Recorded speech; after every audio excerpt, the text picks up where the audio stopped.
Olá, seja bem-vindo a este episódio 263 da E o Resto é História, com Rui Ramos e João Miguel Tavares.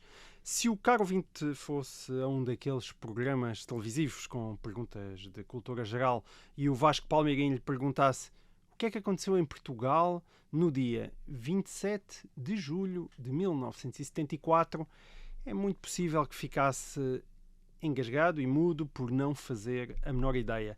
De facto, o dia 27 de julho de 74 não faz parte daquelas datas da Revolução que tínhamos na ponta da língua e, portanto, também não precisa de se sentir mal ou desistir de ir ao programa de Vasco Palmeirinho só por não saber responder.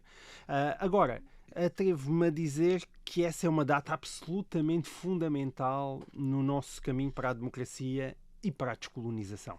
Foi nesse dia, faz agora 50 anos, que o Marechal António de Spínola, então Presidente da República não eleito, claro, fez uma declaração ao país dizendo que tinha chegado o momento de reconhecer às populações dos nossos territórios ultramarinos o direito de tomarem em suas mãos os próprios destinos.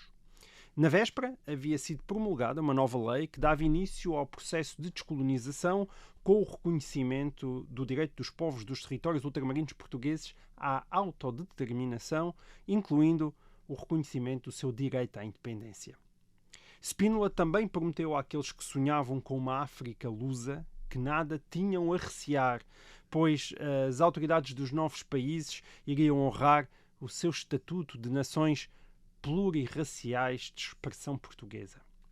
Esta última parte, como todos sabemos, revelou-se falsa, nunca viria a ser cumprida e ninguém, acho eu, acredita que Spínola fosse assim tão ingênuo. Ele sabia com certeza que a partir daquele momento e daquele discurso os portugueses deixariam de ser capazes de controlar o que se passava nas antigas colónias e os seus planos para uma descolonização lenta e faseada nunca se iriam realizar. Rui, explica-nos o que é que aconteceu naquele dia 27 de junho de 1974? Spínola acreditava no que estava a ler ou já era o discurso de um homem que tinha sido ultrapassado pelos acontecimentos? Este, de facto, é um momento fundamental da história de Portugal e é, ao mesmo tempo, uma das histórias mais mal contadas da história de Portugal. Porque ainda estamos muito envolvidos pelas polémicas, pelas lutas de poder do tempo e, claro, pelas narrativas de cada um dos lados acerca do que é que estava a passar.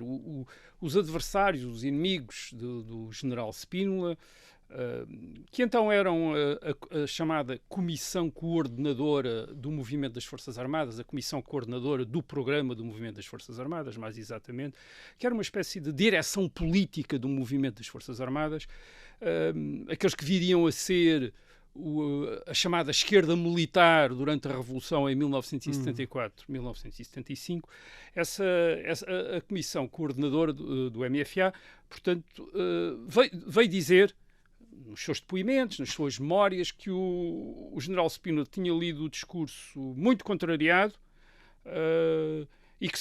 porquê? Porque se tinha recusado até aí a admitir a independência dos territórios ultramarinos e que eles é que o tinham obrigado a fazer essa admissão em público e, portanto, que ele estava todo incomodado, todo desfeito, como um deles disse, depois de ter feito o discurso. Isto é a versão da Comissão Coordenadora do Movimento das Forças Armadas. A versão de Spínola não tem nada a ver com isto. Spínola disse sempre que nunca não fez nada aquilo, nada contrariado. Que, pelo contrário, acreditava no que tinha lido. Que aquelas tinham sido sempre as suas ideias. E tinha... mais... que achava, eu vou já dizer, acho que certo. Sim, e que mais, e que achava que ao fazer aquela declaração, ao ler aquele discurso, ele estava até a interpretar aquela que era a vontade da nação naquele momento. Portanto, ele estava, não apenas aquelas ideias correspondiam àquilo que ele sempre tinha pensado, como ele achava que aquilo correspondia àquilo que a maioria dos portugueses, em julho de 1974, pensavam. Portanto, ele leu aquilo, diz ele, completamente à vontade. E isto, portanto, temos aqui duas versões completamente diferentes da mesma história. Isto acontece imensas vezes em história.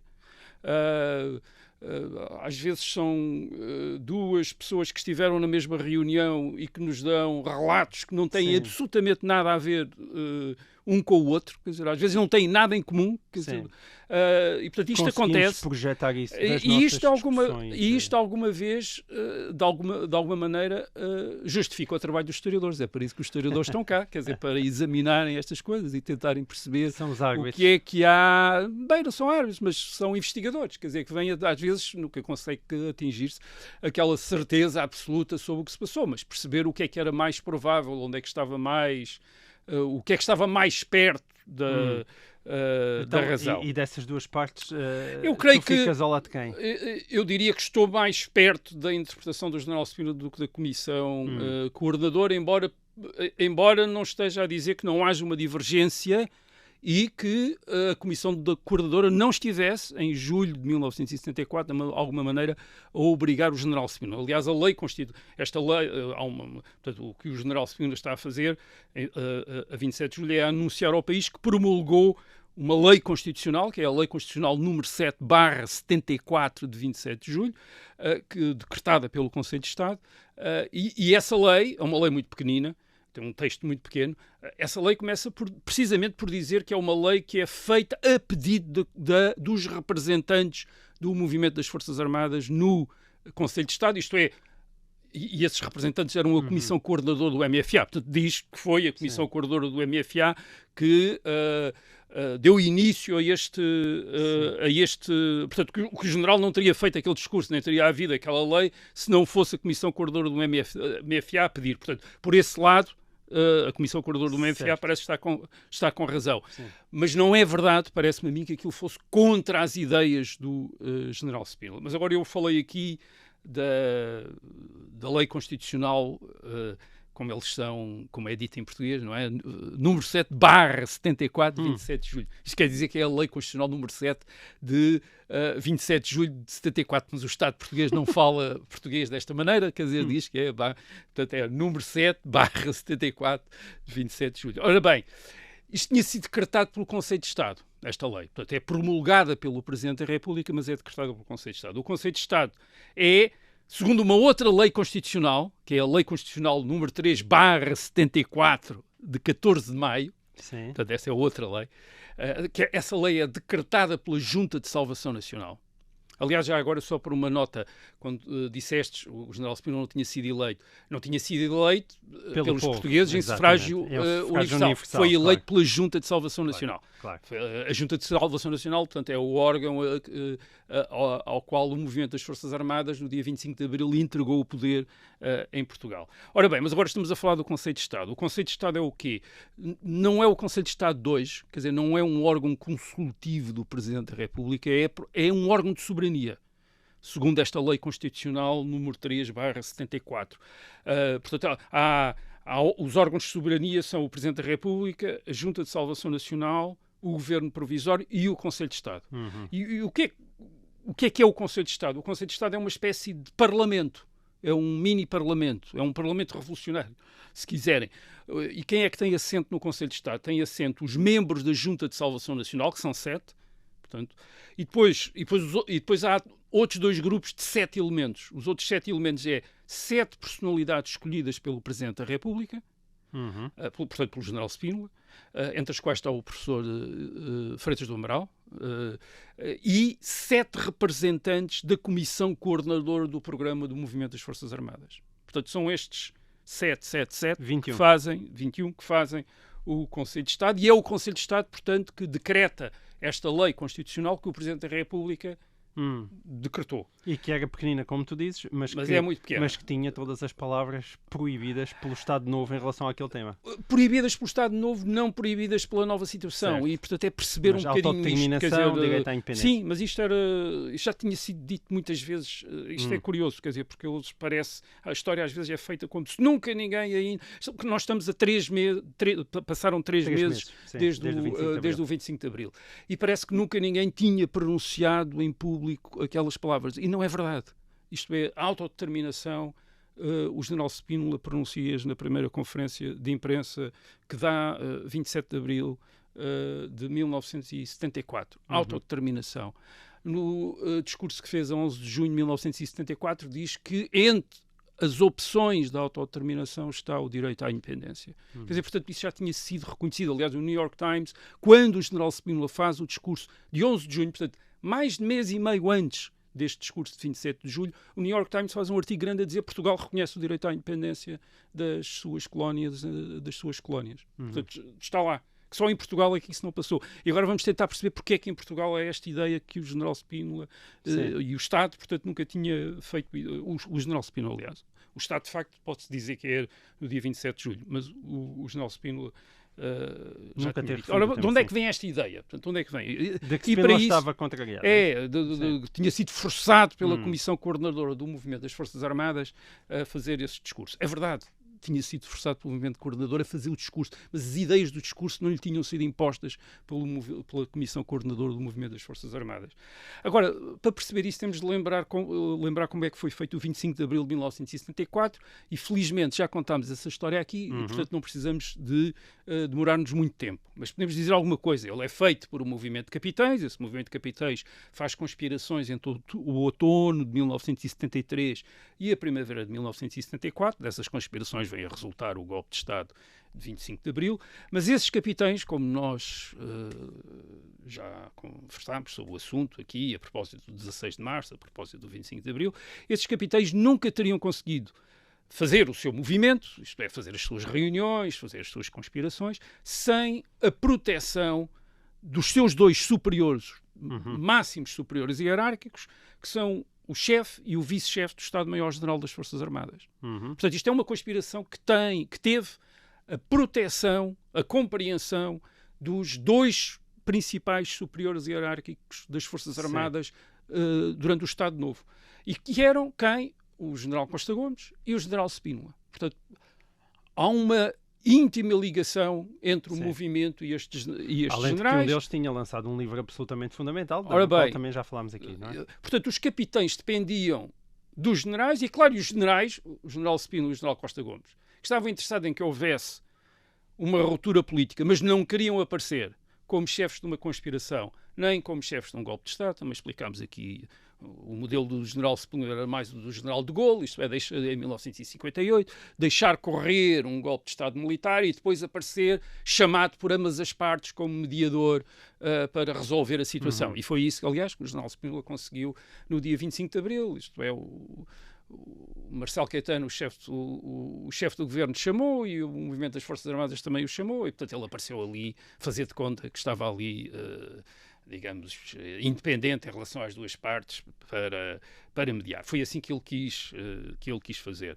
A verdade é que eles dependiam uns dos outros, quer dizer, o general Spínola só estava naquela situação porque o movimento das Forças Armadas tinha feito o golpe, mas o movimento das Forças Armadas só tinha feito o golpe porque o general Spínola tinha protegido. Portanto, enfim, as duas coisas estavam dependentes uns dos outros. O que é que acontece? Eles, depois do 25 de abril de 1974, isto é, depois do golpe de Estado, eles continuam dependentes um do outro, mas cheios de vontade de se tornarem independentes um do outro. Quer dizer, agora cada um deles quer mandar. Então, o general Spínola quer mandar, e já agora também os capitães e os majores que fizeram o 25 de Abril, alguns deles que já estavam, poucos, mas alguns, já estavam ligados à esquerda socialista e à esquerda comunista antes de 74, outros estão-se a ligar agora, depois da Revolução.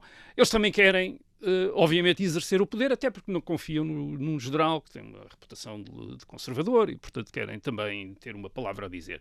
E isso, no seguimento do 25 de Abril, constata-se pelo facto de o general Spínola torna-se Presidente da República, enfim, é Presidente da Junta de Salvação Nacional, depois Presidente da República, enfim, com os poderes que o Presidente da República tem e que são os mesmos poderes, em princípio, do Presidente da República do Estado Novo, da Constituição de 1933, isto é, o poder de nomear o Governo e por aí fora.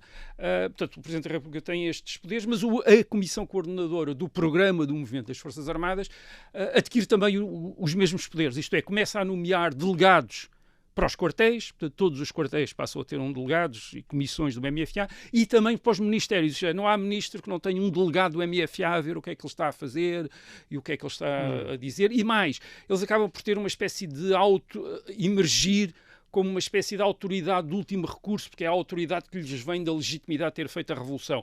Por exemplo, nos conflitos de trabalho, conflitos entre trabalhadores e administrações de empresas, é muito frequente ambas as partes ou uma das partes pedir de repente um delegado do MFA para mediar o conflito. E de repente lá aparece um delegado da Comissão Coordenadora. Portanto, a Comissão Coordenadora de repente adquire um poder enorme em Portugal, porque toda a gente está a recorrer a eles como uma espécie de árbitros também da situação.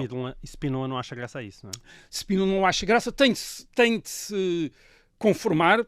Por exemplo, admitiu que a Comissão Coordenadora nomeasse 7 representantes para o Conselho de Estado, portanto ele de alguma maneira reconheceu o poder da Comissão Coordenadora, mas no princípio de julho de 1974 o Primeiro-Ministro, o professor Palma Carlos, propõe no Governo e no Conselho de Estado, faz uma proposta que é uma proposta que altera o programa do Movimento das Forças Armadas. O programa do Movimento das Forças Armadas tinha prometido que iria haver eleições para uma Assembleia Constituinte, que ia escolher, portanto, fazer a Constituição, no prazo de um ano. E, portanto, toda a gente estava a pensar que iria haver eleições para a Assembleia Constituinte para aí em março, abril de 1975. Era o que se estava a pensar. Como efetivamente depois acaba por acontecer. Enfim, nós ainda iremos falar disso. Aconteceu. De uma maneira muito complicada.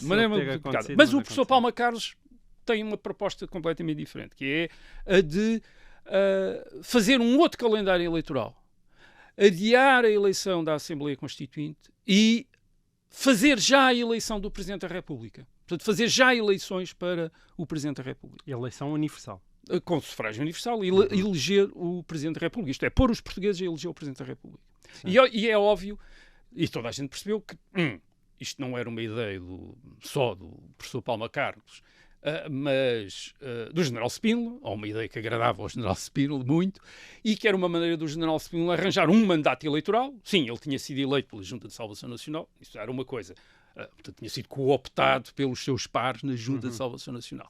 Outra coisa era ser eleito pelos portugueses e perante a Comissão Coordenadora do MFA dizer, meus amigos, vocês fizeram a revolução, mas quem o povo português escolheu para presidir aos destinos do país sou eu, quer dizer, é uma coisa completamente diferente, quer dizer, vocês podem dizer, não, o senhor é presidente porque nós demos-lhe o poder à Junta de Salvação Nacional e depois escolheram-no assim como presidente, mas em última instância deve-nos a nós isso de ser presidente. Outra coisa era ele poder dizer, não, quer dizer, foi o país que me escolheu. E portanto toda a gente percebeu que era uma maneira do presidente do General Spínola se libertar da Comissão Coordenadora e de se tornar a grande autoridade em Portugal.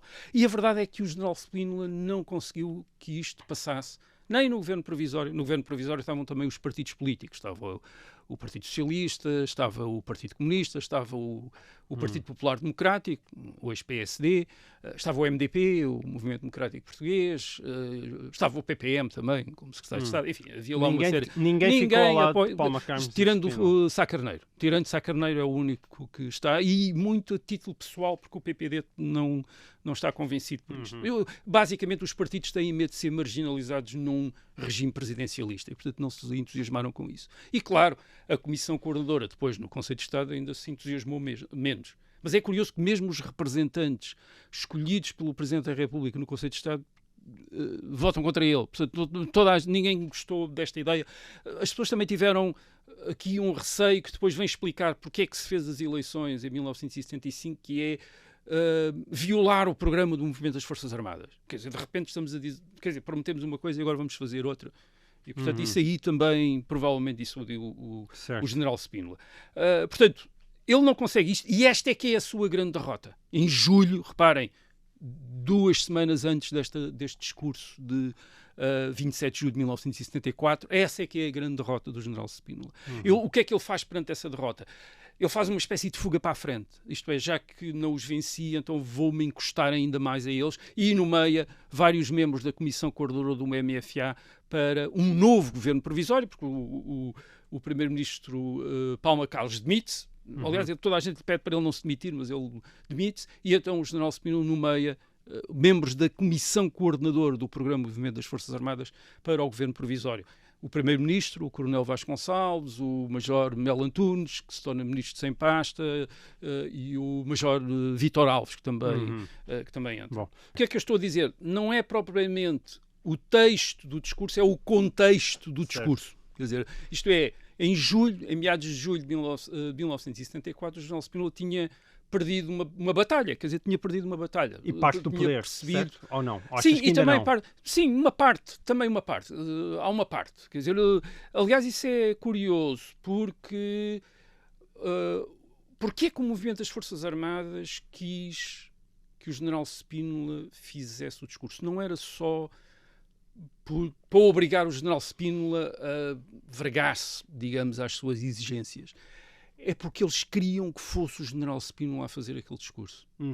Isto é, eles queriam que fosse o general Spínola a protagonizar ainda publicamente aquele reconhecimento oficial, legal, do direito à autodeterminação e à independência dos povos das províncias ultramarinas.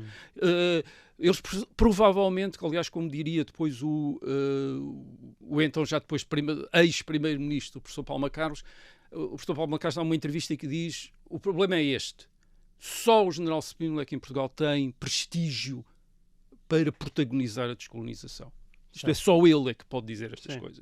Isto é, não era um capitão ou um major qualquer que vinha dizer. Como tinha acontecido a de Gaulle também, no Exatamente, caso da Argélia. Isto é, só ele é que tinha. E, portanto, eles precisavam que... Isto é, não era só obrigá-lo a ele, quer dizer, eles precisavam que fosse ele a dizer aquilo. Quer dizer, portanto, digamos que ele perdeu uma parte do poder, mas ainda tinha esta outra parte do poder, que era até a contínua dependência ainda em que a Comissão Coordenadora ainda estava dele. Isto é, a Comissão Coordenadora do Programa do Movimento das Forças Armadas queria mandar, mas ainda precisava do general Spínola. Olha, mas contextualiza-nos aquilo que eram então essas províncias ultramarinas 3 meses depois do 25 de Abril.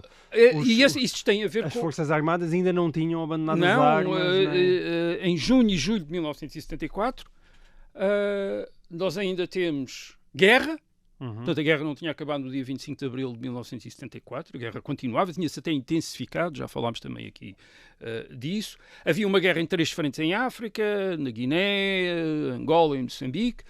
Portugal tinha um exército de cerca de 160 mil homens. Imaginem isto, quer dizer, um país de 8 milhões de habitantes, 9 milhões de habitantes, 160 mil homens, dos quais 80 mil...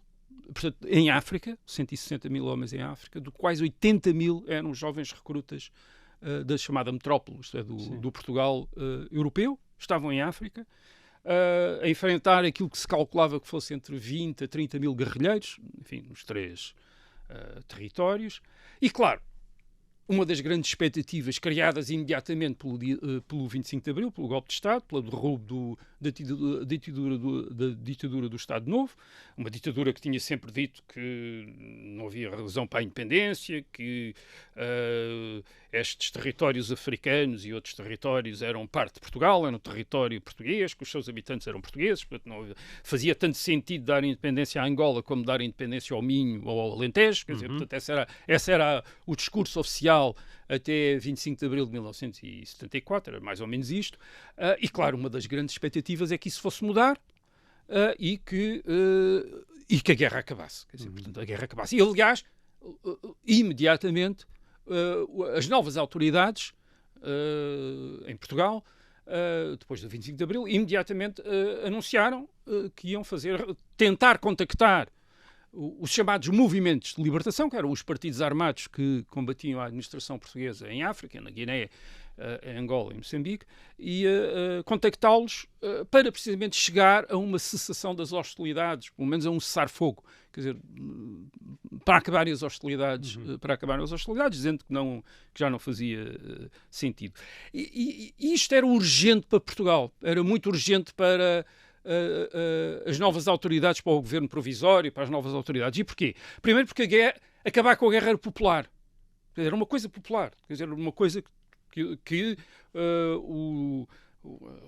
os novos responsáveis pelo destino do país depois do 25 de abril de 1974 sabiam que era uma coisa que eles podiam dizer: estão a ver como isto é melhor do que era antes, nós acabamos com a guerra. Não é só vocês terem liberdade, agora já podem dizer o que querem, já se podem organizar, já se podem manifestar, mas ainda por cima já não há guerra. Portanto, isso era muito importante para eles.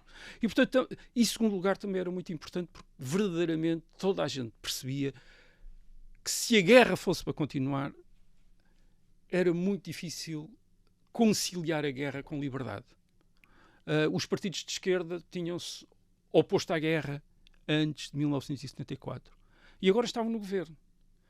E como é que era possível fazer uma guerra com o Partido Socialista, com o Partido Comunista, que eram dois partidos que tinham dito que os povos das colónias tinham direito à independência. Quer dizer, e agora estavam no governo a fazer a guerra contra estes partidos que reclamavam a independência. Portanto, isto era necessário acabar.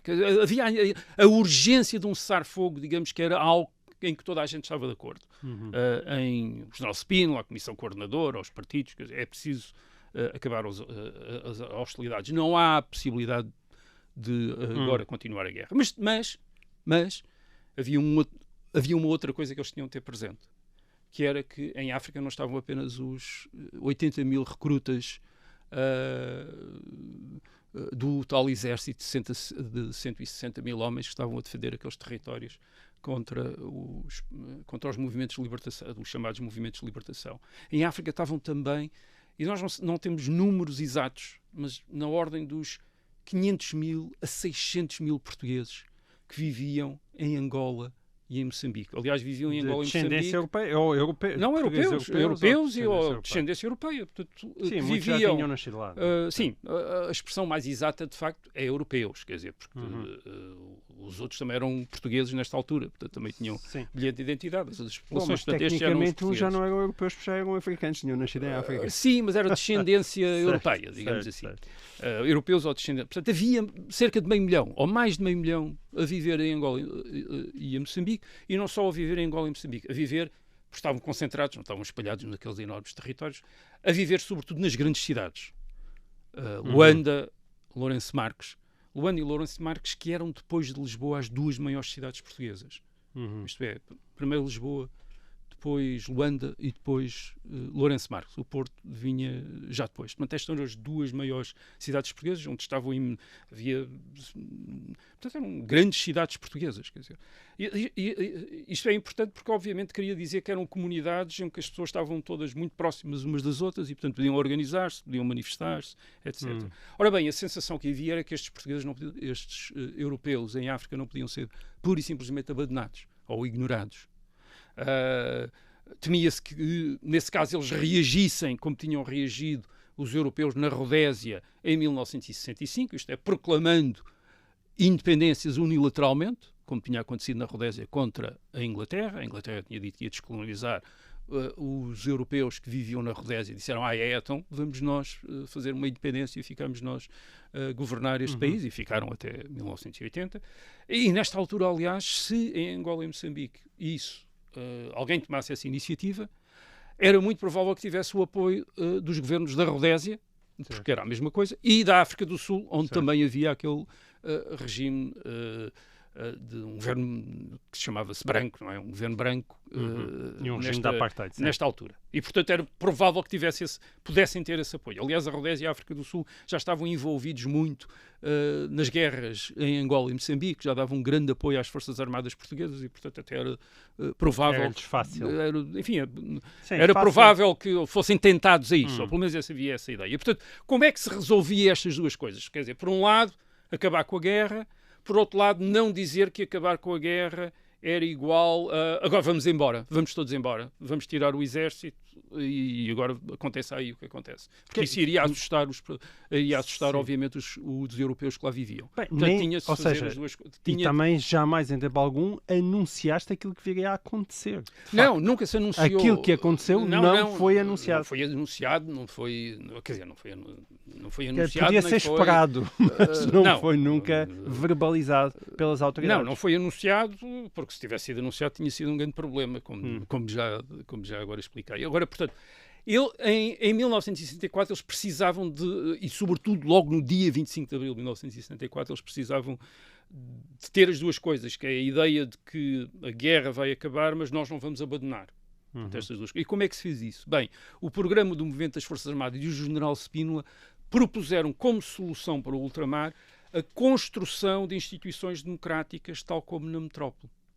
Portanto, haveria também a criação de condições de uma vida livre no ultramar, portanto, sem censura prévia, com liberdade de organização e de manifestação, e também a criação de instituições que depois permitissem uma expressão da vontade da população em eleições livres e justas. Portanto, este é o programa do movimento das Forças Armadas e do general Spínola pelo ultramar. E é isso que ele, no dia 11 de junho, quando Spínola apresenta aquilo que ele chama um plano de descolonização, ele chama-lhe mesmo isto um plano de descolonização, o que é que ele diz? Ele diz que, portanto, nós vamos criar estruturas democráticas em todos os territórios portugueses, portanto, na metrópole e no ultramar, para a autodeterminação de toda a gente, dos europeus e dos africanos, e que a independência é uma das opções que as populações vão ter. Isto é, nesses territórios. Isto é, eles podem escolher, e ele diz mais, e o governo português compromete-se a respeitar essa opção, se essa for a opção escolhida pelas populações. Portanto, reconhece o direito à independência desses territórios. Portanto, não foi a 27 de julho, é 11 de junho que ele faz, pela primeira vez, solenemente, esta promessa. Agora, eu falo num contexto, deixa-me só explicar isto, eu falo num contexto em que isto, ao mesmo tempo, dá uma garantia aos europeus. Isto é, dá uma garantia aos europeus porque diz o quê? Diz que eles vão participar num processo de autodeterminação. Portanto, toda a gente vai participar no processo de autodeterminação. Africanos, europeus, toda a gente vai participar nesse processo. Tu achas que era nisso que isso não foi verbalizado propriamente dessa maneira? Foi. Não, foi verbalizado exatamente assim, exatamente como eu estou a dizer. Exatamente como eu estou a dizer. Eu, na pergunta com que iniciei este programa, dizia que ninguém acredita que Spínola fosse assim tão ingênuo, ou seja, que a partir daquele momento e daquele discurso os portugueses iriam deixar de ter o controle da situação. Mas o que tu estás a defender é que não, Spínola foi assim tão ingênuo. Não foi ingênuo. Não. Isto, já vamos daqui a bocado falar disso. Lá. Não. Portanto, isto era o que ele acreditava. Isto era aquilo que ele queria verdadeiramente. Aquilo que ele achava melhor. Aquilo acreditava ou aquilo que ele desejava? Aquilo que ele acreditava. Aquilo em que ele acreditava que era correto, que estava certo.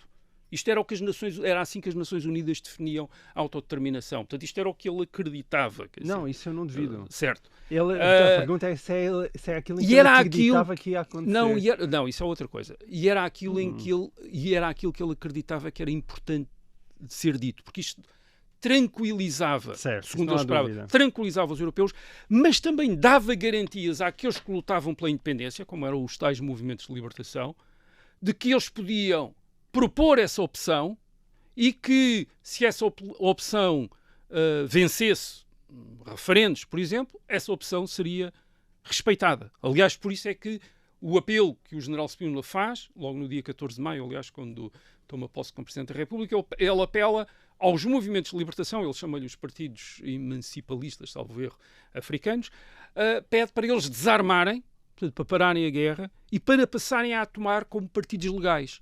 Tal como os partidos em Portugal, isto é, o Partido Socialista e o Partido Comunista eram clandestinos até 25 de Abril e depois tornaram-se legais. Começaram a abrir sedes, a colar cartazes, a fazer eleições.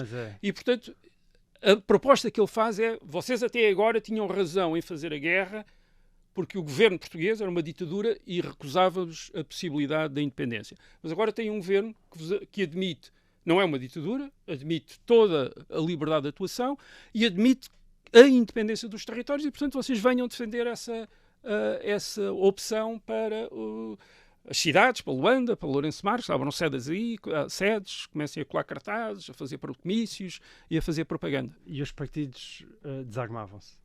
E desarmavam-se. Portanto, desarmavam-se, paravam a guerra. Mas como é que é possível alguém acreditar que esses o monopólio da força voltava a ser exclusiva do exército português? É óbvio que os partidos de como é que alguém podia não acreditar? Não, mas repara... Como é que alguém podia acreditar nisso? Ele acreditava nisso que era o ele acreditava nisso que era o princípio, quer dizer, o princípio da autodeterminação, tal como as Nações Unidas o tinham estabelecido. E, portanto, ele pensava que através disso isso poderia fazer uma pressão sobre esses partidos que também não estavam em muitos dos territórios em situações militares que lhes permitissem pensar que podiam ganhar uma guerra, de eles virem a aceitar, quer dizer, a conformarem-se, digamos, com essa via. Não. É óbvio que os movimentos da libertação não aceitaram esta ideia. Eles diziam que a guerra... Porquê? Porque eles diziam que a guerra, isto é, a luta armada, conduzida por eles, tinha sido a autodeterminação. Portanto, já tinha havido uma autodeterminação, era a própria guerra. E que eles que tinham feito essa guerra eram os representantes legítimos dos povos das colónias. Portanto, eles próprios eram os presidentes, eram os representantes. Já havia representantes dos povos das colónias, eram eles. E, de facto, até eram reconhecidos como representantes pela Organização de Unidade Africana. Portanto, não havia nada cá eleições. A única coisa que havia era Portugal entregar-lhes o poder. Era a única coisa que havia para fazer. Quer dizer, transferir o poder para transferir-lhes o poder. Caso contrário, claro, continuariam a guerra. Agora, claro, reparem, tu estavas a argumentar, mas como... obviamente, como é que era possível pensar que eles podiam parar? Bem, a verdade é que eles não tinham grande implantação no território, quer dizer, e portanto era muito limitado a implantação que tinham, mesmo até na Guiné, quer dizer, mas por exemplo em Moçambique a guerra é no norte, quer dizer, não é no sul onde está a maior parte da população. Em Angola praticamente já não há guerra em 1970 eleições livres implicam e em 4. A totalidade do território, não é? Sim, mas eles não têm implantação em todo o território. Têm as suas direções estão no estrangeiro. Estão no estrangeiro há anos. Eles não conhecem os territórios. As suas bases étnicas e geográficas, mesmo aquelas que os apoiam, são limitadas. Portanto, eles não têm apoio de uma grande parte, de grandes grupos étnicos das populações naqueles territórios. E, portanto, eles não podiam... Quer dizer... Podiam pensar que, talvez temos de negociar com Portugal. Isso é uma coisa que eles sabiam. Quer dizer, não podemos pensar agora que vamos conquistar. Temos de negociar com Portugal. E, portanto, do lado português também se podia pensar, assim, podemos fazer pressão sobre eles para aceitarem qualquer coisa. Quer dizer, agora, claro, eles perceberam também a situação em que estava Portugal. Isto é, há eleições, há liberdade, já não há uma ditadura. Eles estão a discutir o que é que há a fazer e portanto, não estão em soldado a morrer naquela guerra. Eles não estão em condições para continuar a fazer a guerra. Portanto, eles aumentam a guerra, tirando a Guiné, enfim, agora não vou... Mas o que acontece em Angola e em Moçambique é que os partidos armados, independentistas, aumentam a guerra e isso causa uma grande desorientação e grande impaciência entre a tropa portuguesa, sobretudo a chamada tropa de quadrícula, que é diferente das tropas especiais, isto é, comandos, paraquedistas, esses continuam sempre operacionais, mas a tropa de quadrícula fica muito revoltada com isso, recusa-se a fazer operações, a sair dos quartéis, várias unidades. Nenhum soldado quer, obviamente, ser o último a morrer numa guerra que imagina que vai acabar. E os comandantes começam a dizer para Lisboa é urgente obter um cessar-fogo, isto está a ficar descontrolado aqui, os soldados já não querem fazer operações e mais.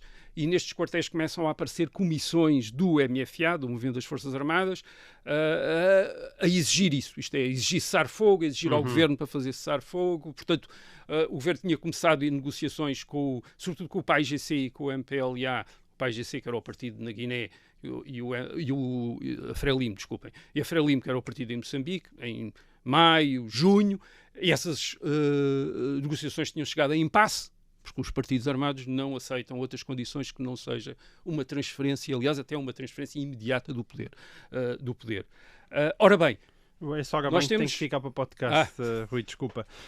Nós chegamos ao final do tempo para quem está a ouvir em FM. O resto desta história e deste discurso tão importante do General Spínola em julho de 74 vai ter que ficar para o podcast. Para quem me está a ouvir em direto, até para a semana. Ora bem, dizias tu. Ora bem, a maneira de obter um cessar-fogo rápido só havia uma, era ceder aos movimentos de libertação, isto é, admitir que eles já eram, por terem feito a guerra, os representantes dos povos ultramarinos, embora verdadeiramente não fossem, e entregar-lhes o poder sem eleições. Aliás, depois há uma coisa curiosa, o ministro da Coordenação Interterritorial era o Dr. Almeida Santos. O Dr. Almeida Santos sempre se destacou por ter assim umas ideias originais. E uma das ideias que ele, nesta altura, lhe ocorreu para ultrapassar este impasse foi... mas o movimento das Forças Armadas também é um representante do povo português que não foi eleito pelo povo português. Também resultou de uma revolução em que diz que tem um mandato para governar o povo português. Portanto, os outros também estão na mesma situação e, portanto, temos aqui uma igualdade de circunstâncias. Não era a mesma coisa, porque a verdade era esta. Em Portugal, quase toda a gente estava com o MFA. em Angola, Moçambique e na Guiné, nem toda a gente estava com aqueles partidos. Sim. E havia muita gente local, não era só os europeus, local, populações locais que não estavam com aqueles partidos, que não se identificavam e que eram inimigas até daqueles que estavam com esses partidos. Desculpa-me insistir, mas todos nós sabemos que a política é, por definição, imprevisível e que é muito difícil nós adivinharmos aquilo que vai acontecer no futuro. Claro que depois das coisas acontecerem, vêm os senhores historiadores explicar que era óbvio que aquilo só podia ter acontecido daquela maneira. Os maus historiadores. Os maus historiadores. Não os maus historiadores. Os maus historiadores vêm os maus historiadores. Não os nossos historiadores. Mas, de facto, não parece muito difícil de adivinhar que, a partir daquela declaração, a consequência fosse esta. E que os portugueses iriam perder totalmente o controle da situação. O problema não foi a declaração. A declaração não teve nada a ver com isso. O problema foi o golpe de Estado de 25 de abril de 1974. Quer dizer, a partir daquele momento, de facto, já não havia possibilidade de continuar a guerra. A partir do momento em que não há possibilidade de continuar a guerra, não há qualquer... Portugal tem muito poucos trunfos contra o movimento das Forças Armadas. Contra os movimentos de libertação. Não só percebo, como estou totalmente de acordo. Mas a questão é, o Spínola não tinha visto isso? Não, o Spínola estava a tentar, como ele diz, a salvar o possível no meio do impossível, quer dizer, que é uma expressão que ele usa nas memórias dele. Isto é, está a tentar ainda arranjar qualquer... Porque ele, ao mesmo tempo, está a falar com os Estados Unidos, a ver se os Estados Unidos lhes dão apoio, está a falar com as Nações Unidas, a ver se as Nações Unidas... Quer dizer, está ali a tentar arranjar maneiras, quer dizer, de... Está a deixar, de uma certa maneira, também a deixar... arrastar um bocadinho a situação para ver o que é que acontece, quer dizer, se aparecem outros partidos em Angola, Moçambique e na Guiné, se aparecem outras forças para competir, quer dizer, está a tentar criar ali uns compassos de espera para ver o que é que pode ainda, que margem de manobra é que ainda pode haver. E claro, a Comissão Coordenadora do MFA o que faz é... a Comissão Coordenadora do MFA, por um lado, pela sua aproximação à esquerda, tem as ideias da esquerda, que é, porque a esquerda acha, para a esquerda, e isso é que é outra coisa, a esquerda acha que não é uma questão de expediente. Tem de se entregar o poder a estes partidos. Porquê? Porque estes partidos são partidos que são, estes movimentos de libertação, são dirigidos por marxistas, portanto, são gente que quer fazer naqueles países sociedades socialistas, aliás, tipo soviético.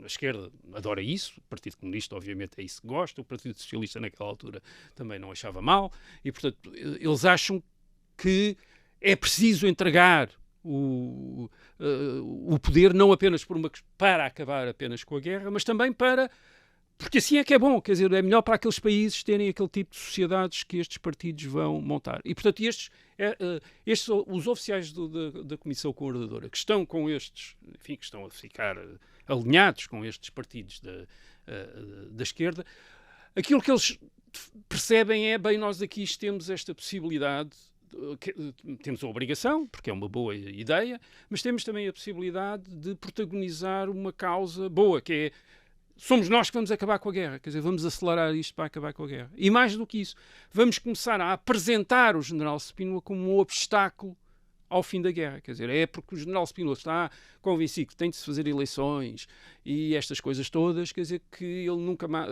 nós vamos continuar a guerra. E repara, portanto, primeiro usaram-no para fazer a declaração e assim tentaram enxutá-lo? Antes e depois, não é enxutar, quer dizer, é diminuí-lo, diminuir o apelo dele nas Forças Armadas. Reparem, ele, no 25 de abril de 1974, nesse dia, o general Spínola, que parece a revolução do general Spínola, é o general Spínola que aparece nas primeiras páginas dos jornais, é o general Spínola que aparece na imprensa internacional, que é reconhecido por toda e que é discutido por todos os órgãos de comunicação e pelos governos do resto do mundo. Portanto, aquilo é a revolução do general Spínola e eles têm, e portanto as Forças Armadas têm o general Spínola como sua referência, e isto é a possibilidade de dizer: este senhor é um problema, quer dizer, este senhor, sobretudo sozinho, este senhor é um problema. E porquê é que é um problema? Quer dizer, o que é que eles dizem? Eles dizem, porque ele é um soldado da África, ele tinha combatido em Angola, tinha sido governador da Guiné, portanto está muito ligado àqueles territórios, quer dizer, está com dificuldades em largar aquilo. E depois, atenção, ele tinha escrito um livro, O Portugal e o Futuro, publicado em fevereiro de 1974, em que ele tinha recomendado para os territórios ultramarinos uma solução federal. E tinha. E E eles dizem, ele ainda quer essa solução federal e não quer nada à independência, quer a solução federal, e essa solução federal seria apenas uma maneira de manter a ascendência colonial de Portugal sobre esses territórios. Portanto, era uma forma de neocolonialismo, como se dizia na altura, etc, etc. E não era isso que ele queria? Não, isto não tinha razão de ser. Primeiro, ficou escrito. Soldados, ficou escrito por ele, dito por ele. Soldados da África eram eles todos. Isto é, todos eles. Ele era um soldado da África, mas os capitães e os majores também tinham feito a guerra, portanto também se podia dizer em relação a eles qualquer coisa. Ou antes, eles não tinham ficado ligados aos territórios, porque é que ele havia de ter ficado mais do que eles. Em segundo lugar, Spínola fartou-se de explicar isto, quer dizer, ou explicou isto muito claramente. Aliás, o Dr. Mário Soares explicou isso também em 1974. À imprensa internacional, quando dizia, vai ser o federalismo. E o Dr. Mário Soares explicou, não... O federalismo tinha sido uma ideia que o general Spínola tinha usado antes de 25 de abril de 1974 para criticar a política integracionista do governo de Marcelo Caetano. E porquê é que tinha usado essa ideia? Porque era a única ideia que podia ser usada publicamente sem o livro ser imediatamente proibido. Porquê? Porque também tinha sido uma ideia de Marcelo Caetano em 1962. E o general Spínola diz isso também, diz isso várias vezes. Era uma ideia... Para criticar a política ultramarina do governo antes de 74, ele tinha de arranjar um ponto de vista. Quer dizer, e esse ponto de vista tinha de ser aquele, porque era o único que permitia publicar o livro sem o livro ser proibido. Isto é, se ele dissesse que queria que houvesse autodeterminação e depois independência, o livro tinha sido proibido. E, aliás, o livro, o Portugal e o Futuro, defende uma autodeterminação democrática para o ultramar. E depois acrescenta, e nessa... autodeterminação democrática, nesse referendo, nós, obviamente, vamos defender a solução federal e vamos fazer com que a solução federal ganhe os referendos. Quer dizer, mas isso era nisso que o general Spínola tinha dito no Portugal e o Futuro. Aliás, ele nunca mais vai defender a solução federalista depois do dia 25 de abril de 1974. Nunca mais. Nem fala, quer dizer. Isto é, ou fala com uma possibilidade entre outras possibilidades. O que ele fala é da autodeterminação e de democracia para o ultramar. Isso é agora o que ele fala. Agora, as eleições, obviamente, requeriam a continuação da guerra, porque os movimentos de libertação não aceitavam eleições. Portanto, se Portugal quisesse fazer eleições, os movimentos de libertação diziam, então vamos continuar a guerra. E, portanto, aqui podemos perguntar-nos, então, aqui o movimento, os oficiais da Comissão Coordenadora do Movimento das Forças Armadas tinham razão, isto é, Spínola estava completamente... digamos, longe da realidade e queria eleições à força, etc., que era um bocadinho a dúvida que tu me estavas a colocar.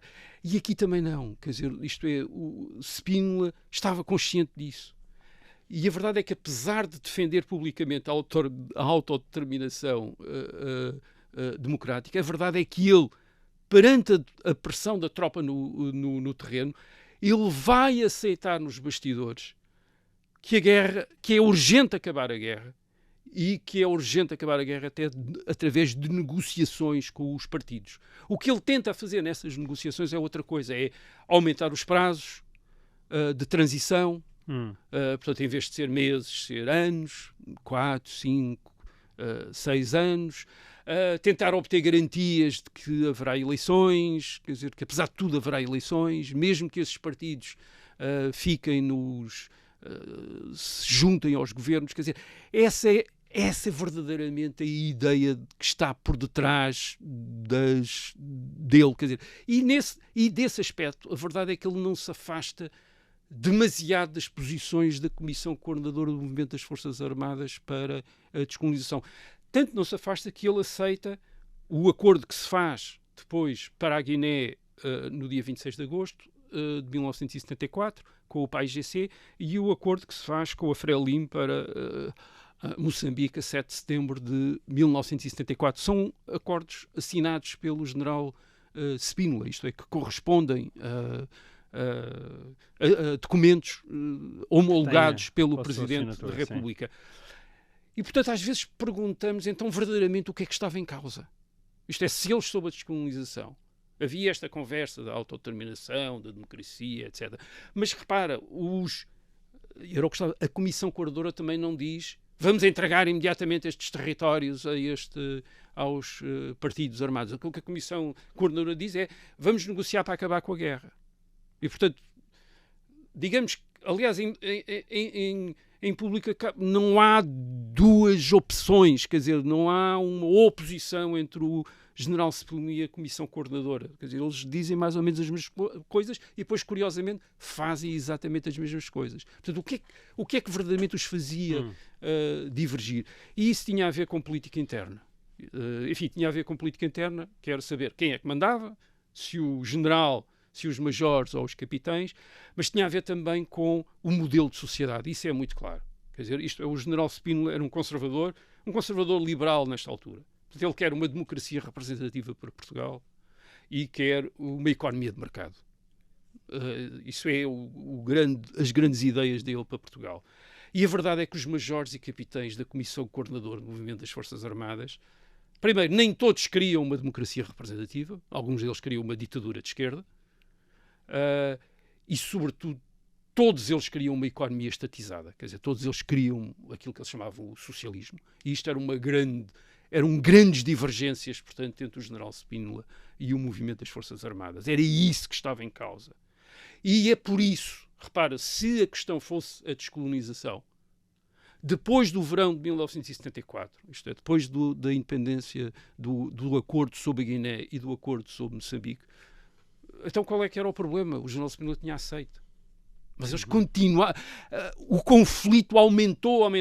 Vamos falar disso provavelmente ainda este ano, até ao 30 de setembro, em que o general Spínola acaba por se demitir da presidência da República. Isto é, depois de aparentemente se a causa do conflito fosse a descolonização, deveria ter acabado o conflito mais ou menos ali um bocadinho, quer dizer, devia ter diminuído. Não, aumentou ainda mais até chegar à saída do general Spínola da presidência da República. E claro, e o que estava por trás disso eram grandes divergências sobre o que é que ia acontecer em Portugal. Isto é, o que é que ia ser o regime português. Porquê? Porque a Comissão Coordenadora estava nitidamente, cada vez mais apostada em levar a cabo uma revolução socialista em Portugal, mesmo antes de haver eleições. Esse é que começava a ser o problema cada vez maior no verão de 1974. Isto era aquilo que o general Spínola estava a ver, aliás, o Dr. Mário Sá estava a ver, uma grande parte da Comissão Coordenadora estava completamente alinhada com o Partido Comunista e estava a ser controlada, teleguiada pelo Partido Comunista. Mas o que estás a dizer é que o PS em Portugal não estava nessa posição, mas que o PS em relação às colónias aceitava isso. Aceitava isso bastante simpaticamente, no sentido em que também tinha como interlocutores e correligionários os mesmos partidos que eram favorecidos pelo PCP e pelos outros. Isto é, o PAIGC, a Frelimo, o MPLA. Quer dizer, era nítido que havia essa simpatia. Portanto, verdadeiramente para o general Spínola, portanto, o problema não era a independência. Isso era uma coisa que ele já tinha interiorizado. Toda a gente tinha interiorizado isso em 1974. Quer dizer, não havia cá fantasias nenhumas em relação a federações, nem nada. Quer dizer, ninguém tinha ilusões sobre isso. Era a independência. E também toda a gente não havia grandes ilusões acerca de uma necessidade, pelo menos, de envolver os movimentos de libertação na governação dos territórios. Ou entregando-lhes o poder, ou aceitando que eles iriam fazer parte dos governos e tornar-se dominantes nos governos. Mas aí é que havia também alguma relutância do general Spínola, algum problema. Quer dizer, o general Spínola percebia que aquilo era transferir o poder para movimentos dominados por elites marxistas. Ele sabia que eles muito provavelmente iriam tentar estabelecer ditaduras de partido único, iriam tentar estabelecer sociedades tipo soviético, e, portanto, que isso iria destruir o ultramar, e destruir Angola, destruir Moçambique, aliás, como destruiu. Aí sim havia um bocadinho de divergência, porque para o movimento das Forças Armadas, para muitos oficiais do movimento das Forças Armadas, isso não era um problema. Isto é, eles confiavam que esses movimentos, pelo contrário, aquelas sociedades socialistas ainda iriam ser mais prósperas do que tinham sido as sociedades capitalistas. Mas o ponto aqui é que eles também não defendiam isso publicamente. Quer dizer, eles, portanto, preferiram fazer de conta que o problema era a questão da independência, que o general Spínola tinha era problemas com a independência.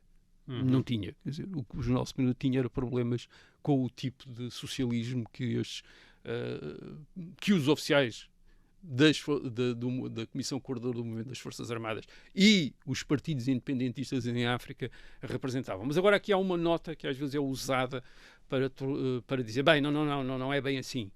Esteve a falar de Guiné e Moçambique e não se falou de Angola. Certo. E Angola, o general Spínola tinha feito um plano, tinha apresentado através da Junta de Salvação Nacional, em agosto de 1964, um plano para haver eleições em Angola. Em Angola ia haver eleições. Agora, porquê é que o general Spínola tinha feito isso? Porque era óbvio, quer dizer, em Angola não havia só um movimento de libertação com um grande a fazer a guerra como acontecia na Guiné e Moçambique. Havia três, a FNLA, a UNITA e o MPLA. E, portanto, ninguém podia entregar o poder a um só deles. Quer dizer, isto tinha-se de jogar com os três, até porque tinham grandes tinham apoios externos, os três, e portanto não era fácil excluir dois a favor de um. E por isso é que o general Spínola tinha confiança em que iria haver eleições. Aliás, quando a Comissão Coordenadora do MFA tomou o poder a partir de 30 de setembro de 1974, o que é que fez a relação a Angola? Aceitou que ia haver eleições, porque tinha de haver eleições com os três movimentos. Quer dizer, o que quer dizer que em África toda a gente foi mais ou menos contrariada, quer dizer, e ultrapassada pelos acontecimentos. É a história. Muito bem, é a história. Assim se fez mais um bocadinho neste episódio e faremos mais para a próxima semana. Até lá.